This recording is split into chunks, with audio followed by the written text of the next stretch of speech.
Eu já fiz um vídeo aqui no canal falando sobre as leituras que eu havia feito antes de abrir o canal em julho de 2015. Naquele vídeo, porém, eu falei de muita coisa interessante, muito livro sério, muito livro clássico, famoso, mas que eu havia lido ali entre 2012, 13, 14, às vésperas da abertura do canal. Mas não falei tanto assim de livros que eu li na infância, na adolescência e na juventude. E aí, justamente porque eu andava comentando com vocês nos últimos vídeos sobre esse livro, Éramos Seis, da Maria José Dupré, que é um livro que eu não li, mas que pertence à editora Ática e que antigamente era publicado pela série Vagalume, que era uma série que eu consumi na minha infância. Começaram a aparecer para mim algumas referências aí, por conta dos algoritmos, a outros livros da editora Ática, há outros livros que eu recordei que eu havia lido na infância, e aí assim um pequeno clarão se fez dentro desse ponto nebuloso que eu tinha na memória.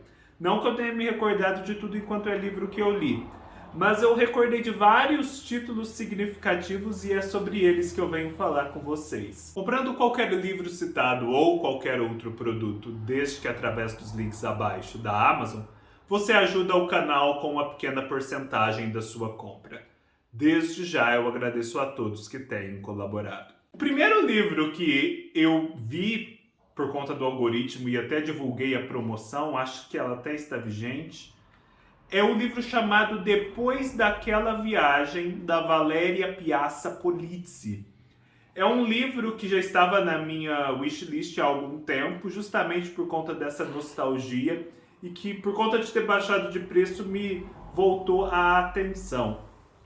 Ele foi muito famoso ali nos anos 90, começo dos anos 2000. A gente lia muito esse livro na escola.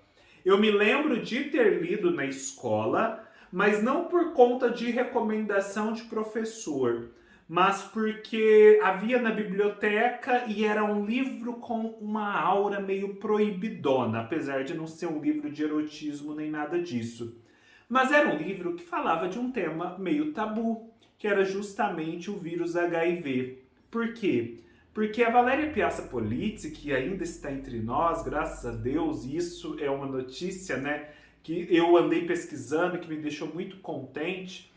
Ela era uma jovem paulistana de uma família rica, uma família abastada, que ali nos anos 90, na sua juventude, faz um cruzeiro, salvo engano, para a Argentina e tem uma relação sexual com um moço, uma relação não protegida, e ela acaba contraindo o vírus HIV. E tem essa contaminação num momento em que o vírus não tinha todos os tratamentos que tem hoje em dia, né? Em que a epidemia estava no auge, muitas pessoas morriam mesmo por conta do vírus em pouco tempo. Então era muito mais assustador e ainda mais estigmatizante do que é hoje. E o interessante é que, como a AIDS sempre foi muito associada aos gays, às pessoas marginalizadas, a quem era tido por promíscuo na sociedade, enfim, havia todo esse preconceito. As pessoas ditas normais não tinham tanto medo e não esperavam que fossem se contaminar.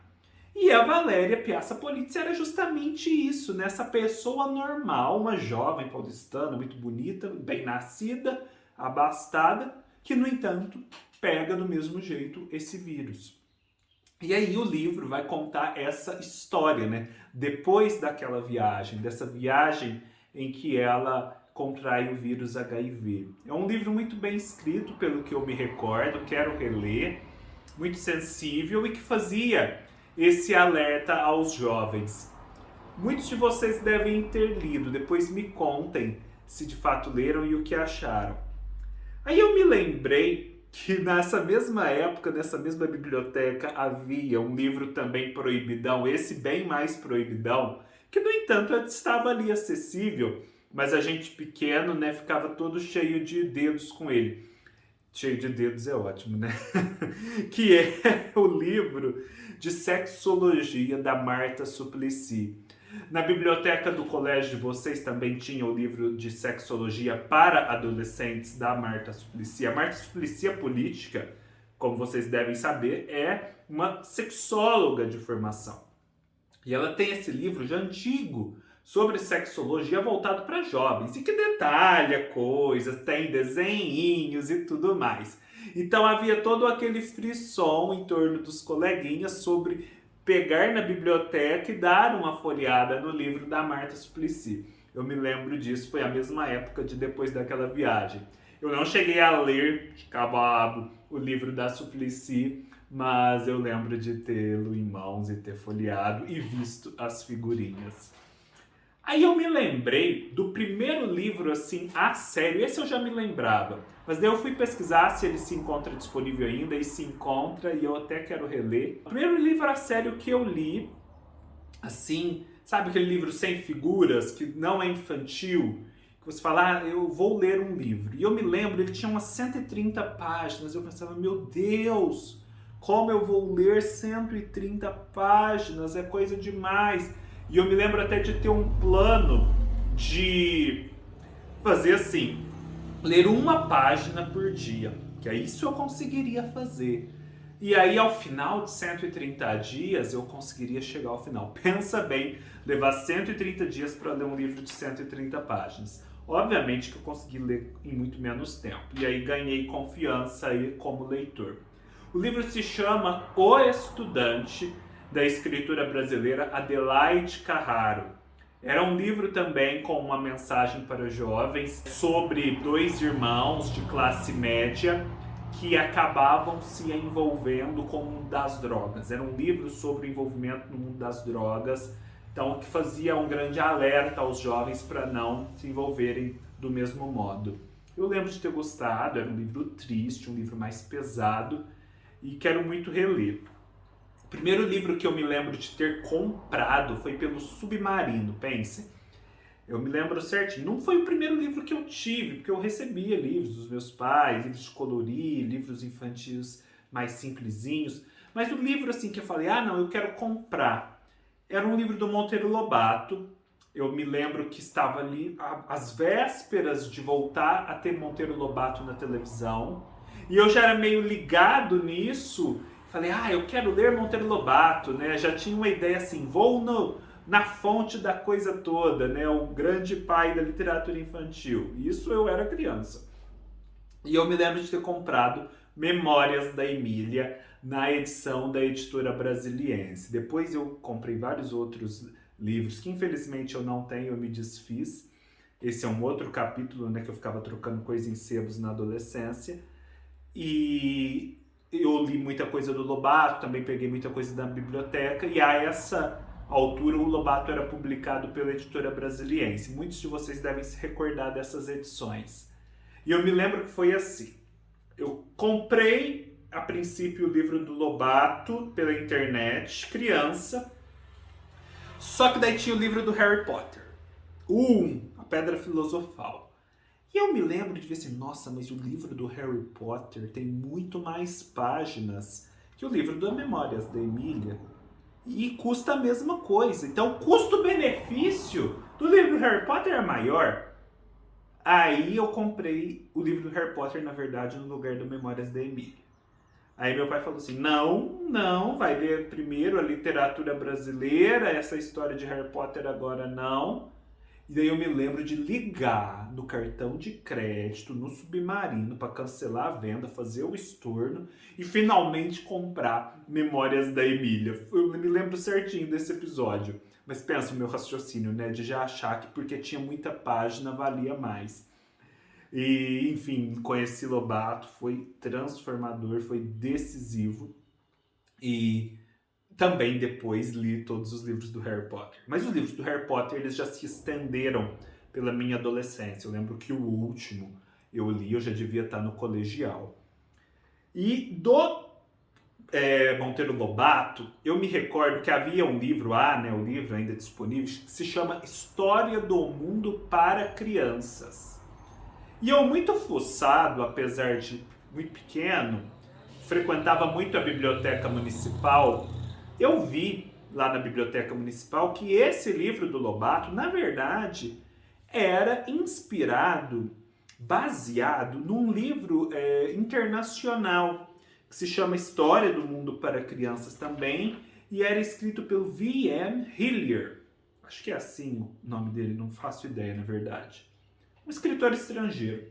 E não é que perambulando pela seção infantil da biblioteca, eu encontro essa versão original traduzida para o português.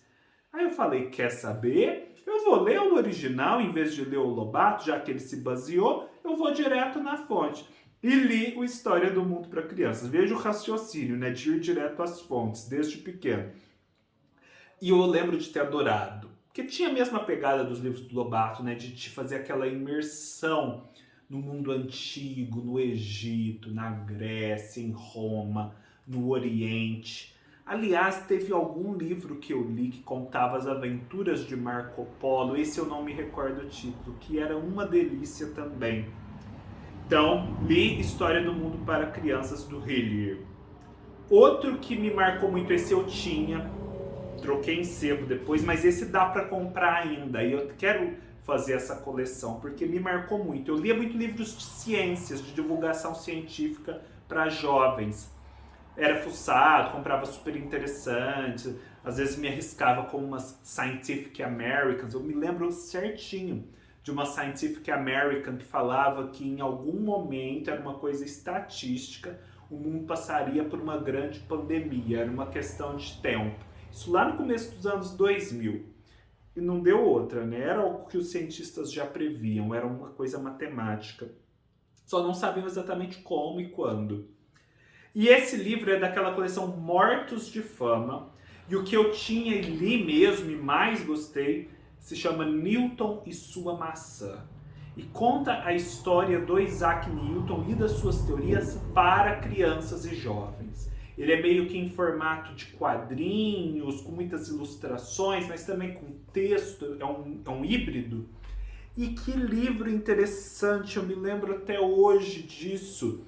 E eu me lembro também de que o Isaac Newton nasceu em condições muito precárias. Ele tinha tudo para não sobreviver, mas sobreviveu. Ele era super excêntrico. O Newton é super excêntrico, ele era muito místico também. Essa é uma outra faceta que depois eu vim a descobrir. E tem toda aquela história dos experimentos, uma ideia para crianças do que é um cálculo integral, algo assim. E eu me lembro também de que ele ocupava em Cambridge uma cadeira que se chama uma cátedra lucasiana. E eu me lembro que eles falavam nesse livro que a cátedra lucasiana, nos tempos atuais, era ocupada por ninguém mais, ninguém menos do que Stephen Hawking. Depois daquilo, então, sempre fiquei com essa associação de que o Stephen Hawking sucedeu o Isaac Newton nessa cátedra lucasiana em Cambridge. E na época também eu me lembro de tentar ler um livro do Stephen Hawking, O Universo na Casca de Nós. Eu cheguei a ter esse livro naquela edição bonita que tinha para todo lado da ARX em capa dura, só que eu não consegui entender nada, é muito complicado aquilo.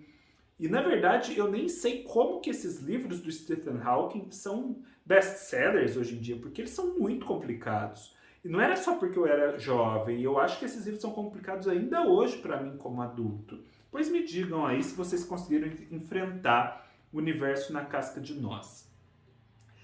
Entre os outros livros que eu li e que eu me recordo muito bem de divulgação científica, tem um sobre o grego Arquimedes, aquele que falou Eureka. Pois é, o Arquimedes tinha uma biografiazinha dele que saía pela editora Odisseus, acho que ainda sai. Esse eu quero também comprar um dia, por nostalgia e por ser interessante também. E cada volume era dedicado a alguém muito importante, sabe? Das ciências, desde a antiguidade até os tempos atuais. Pessoal ali da mecânica quântica, da física quântica, é isso, né? Mecânica quântica e física quântica. Relatividade, né? O que é o Einstein, o pessoal da Grécia, acho que tinha Platão e Aristóteles também. Eu ficava tentando fuçar essas coisas. Um outro que eu acho que é esse mesmo que eu li, porque eu só me lembro assim que era uma história que era da coleção Vagalume, que se passava assim num ambiente todo de ficção científica, distópico, cheio de criaturas diferentes, e que se chama As Aventuras de Xisto, da Lúcia Machado de Almeida. A Lúcia Machado de Almeida é a mesma caso da borboleta tíria. Só que eu não tenho certeza se eu de fato li o caso da borboleta tíria. Mas esse Aventuras de Xisto eu tenho quase certeza que eu li. Deu vontade até de reler para descobrir. Eu me lembro mais ou menos dessas criaturas fantásticas, meio que num universo paralelo, né? Algo meio que no espaço. Tinha esse ar distópico. Da mesma coleção, eu também me recordo de ter lido O Mistério das Cinco Estrelas, do Marcos Rey, um grande clássico da época. Só que assim, eu tenho a impressão de que eu li outro livro do Marcos Rey também e que me marcou mais. Só não sei dizer qual é. Então eu precisaria investigar mais, tentar reler os vários livros do Marcos Rey. Essa coleção Vagalume, eu me lembro de consumir muita coisa. Salvo engano, eu também li As Minas do Rei Salomão pela coleção Vagalume. Eu tenho essa ideia de que era uma aventura que se passava... É na África que se passa As Minas do Rei Salomão, não é? Eu me lembro disso. Quase certeza que foi pela edição da coleção Vagalume. Agora eu me lembrei de um fato inusitado também. Na biblioteca da minha escola também tinha uma edição para criança dos Lusíadas. E eu, assim, não sabia como se pronunciava. Eu via aquele livro e ficava falando, nossa, Os Lusíadas, deve ser um livro interessante, Os Lusíadas. Mas não cheguei a ler. Outro escritor também que me marcou muito, e eu me lembro muito bem, que foi um livro, esse que eu vou mencionar, que eu li assim, numa tarde. Era um livro relativamente extenso, mas muito interessante, que me cativou de um modo que eu não consegui parar de ler. Eu me lembro até do sofá onde eu estava deitado lendo esse livro, que se chama Ei, Tem Alguém Aí?, do John Steingarter, o mesmo escritor de O Mundo de Sofia, que eu já li trocentas mil vezes, inclusive uma releitura ano passado. Ei, Tem Alguém Aí? Era um livro que eu acho que flertava aí com essa história de seres alienígenas, né, dessa alteridade muito radical, dessa questão de estarmos sozinhos no espaço, mas não era um livro de ufologia, gente, mas que filosoficamente explorava essas questões. Eu me lembro de ficar cativado por ele. Outro que eu li dele, que eu tenho muita vontade de reler, só que parece que esse não foi reeditado. Se chama O Pássaro Raro. Também é do John Steingarter. Eu não me recordo nada do livro. Sumiu da minha mente toda e qualquer recordação do conteúdo. Mas eu me recordo muito vivamente que é um livro que eu li e falei, uau, que coisa maravilhosa. E que desde então, meio que de forma ininterrupta, eu penso, nossa, eu preciso reler este livro, porque o conteúdo dele vale muito a pena e merece releitura. Só que eu não lembro qual é o conteúdo e nunca fiz essa releitura, né? Preciso aí explorar os sebos, que no sebo eu com certeza acho, porque, nossa, valeu muito a pena. Eu me lembro que era um livro forte, só deixou essa marca. Sou um livro importante, sabe? Outro livro dele mais sério que eu li, hoje vocês ainda não encontram essa versão oficial, encontram só a versão da Companhia de Bolso, mas na época era muito difundida essa versão padrão, do John Steingarter também, que além de filósofo é teólogo, que se chamava O Livro das Religiões. É um livro que dá um panorama de todas as religiões mundiais, suas principais características, o que uma tem a ver com a outra, qual se originou de qual. Muito, muito interessante. Lembro que foi muito esclarecedor e que, nossa, me dá vontade de reler, porque eu acho que eu vou tirar muito proveito dele hoje em dia. Se já tirei lá, li na adolescência, imagina agora. Um que eu li na escola, esse foi na escola, não lembro muita coisa dele, mas ficou o título para mim e a vontade de reler, que é um da Ana Maria Machado e se chama Bisabia Bisabel. Vocês já ouviram falar de Bisabia Bisabel? Pois é. Eu tenho muita vontade de reler esse livro. Eu acho que fala da relação de uma menina com as suas bisavós, né? Assim, o título já sugere isso. Então, deve ser muito bonitinho, né? Eu li, não recordo muita coisa, mas li, bem na infância. E por fim, eu queria mencionar um que eu me lembro também de ler assim numa sentada, apesar de ser relativamente extenso, e que, nossa, me fez uma imersão muito aventurosa na história do Brasil. Pouca gente fala desse livro hoje em dia. E se chama As Aventuras de Tibiquera, do Érico Veríssimo. Pensem, do Érico Veríssimo. Eu lembro que os poucos livros que eu li do Érico Veríssimo na adolescência, foram todos na adolescência, foram assim, livros de ler até acabar. Eu fiquei cativado. Eu acho que eu li As Aventuras de Tibiquera, Incidente em Antares e Ana Terra. Ou Um Certo Capitão Rodrigo, um dos dois. Mas Aventuras de Tibiquera eu lembro que foi uma delícia, um livro de aventura. Tibiquera é um índio, é uma coisa que, salvo engano, passa por vários períodos do Brasil, né? Ele rompe essa fronteira cronológica e é uma delícia, uma delícia. Não sei dizer se foi um livro escrito para o público infanto-juvenil ou se é um livro escrito para adultos e que eu li na época, apesar de ser um infanto-juvenil. Mas só tenho boas lembranças dele.